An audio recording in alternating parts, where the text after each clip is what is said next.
Hi everyone, it's Susan Winter for SusanWinter.net. A hearty thanks to my YouTube family of subscribers who've checked in today, and for those of you who are listening who are new, please, if you like what you're seeing, please subscribe. I want to talk about a concept that happens to so many people that I work with. It is what I call being stuck in breakup purgatory. And by that I mean you're just churning. You're treading water, spinning your wheels. You are not going anywhere. If you were dumped, you're not able to pull away and move forward. If you broke up with them, but now you're having second thoughts, you don't know what steps to take to win them back. So you're not making any decision. You are in this in-between place that honestly, it's torturous. Now, I understand why we as humans stay there. It was the last point of connection that we had to our partner. So we were having a connection, it frayed, it broke. We want to grab onto these last remnant pieces just because that's where they were. So you're so afraid to move. I always think of this, and you've heard this before, I know, but like the little kid that gets lost in the store, he loses mommy in the fragrance department, and he thinks maybe she's over in the hats, but he's so afraid to walk because what if she's not in the hat department? He better stay where he is so she can find him again. But guess what? Your partner has moved, clearly, and you must move. I know it feels counterintuitive. You want to hang on to the last remnants of connection, but you cannot, because the price that you will pay is so great and it's ineffective. So there are two obvious choices. One, you could try to get them back. That's fine. If you've left no stone unturned, or you feel that you did something improperly, or you've had a big wake-up call where you said, oh my goodness, I didn't realize I was doing this. How could I have done that?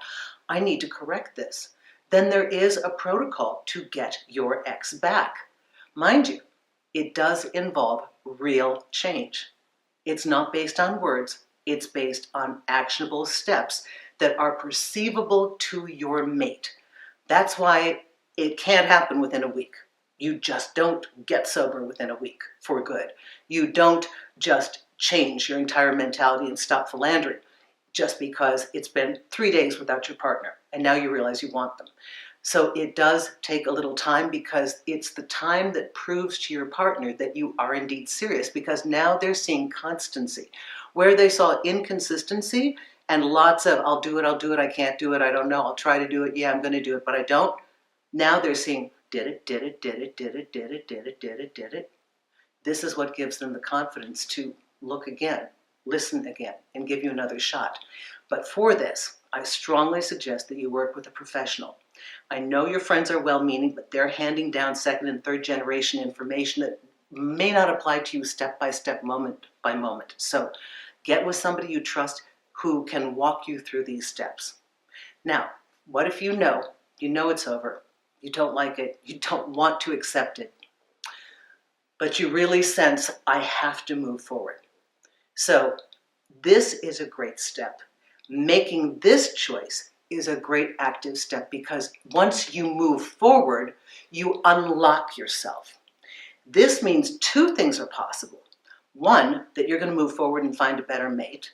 Two, that you now have a chance to shift, so your partner will understand the shift and maybe notice you again because you are now in a different place, not the place where you broke up. So this is very important for you. Moving forward is an important action. And I want you to remember that it is more of a mental concept than anything else. Accepting that something is over. It feels like it's defeat. And I understand. We are goal-oriented animals. But let's think about it just a little bit differently. In order to have a new birth, we have to have had some sort of ending. There was a transition before this birth. In every other thing in life, one career ends and another starts. One relationship ends, and then it allows you to be open to finding somebody new. So if we want the birth, we've got to allow the death cycle to occur in this context. So rather than thinking, oh my God, I can't let go, it's defeat, think, you know what? I'm on my way to something new. This wasn't working.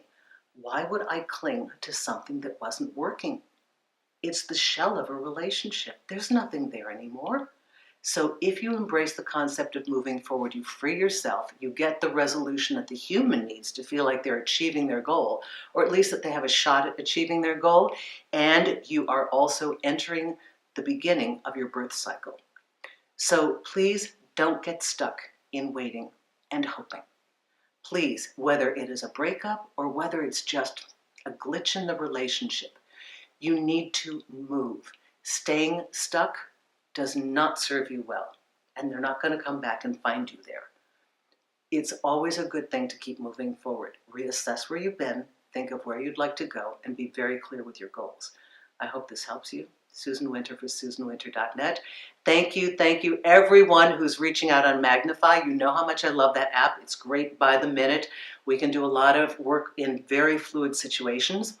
Those of you who are booking the all-day packages, whether you're flying out here or I'm meeting you back in New York, whatever it is, it's fantastic. And I love really getting to the heart of the issue, digging this stuff up and getting you a whole new game plan and a whole new mindset and a whole new reality.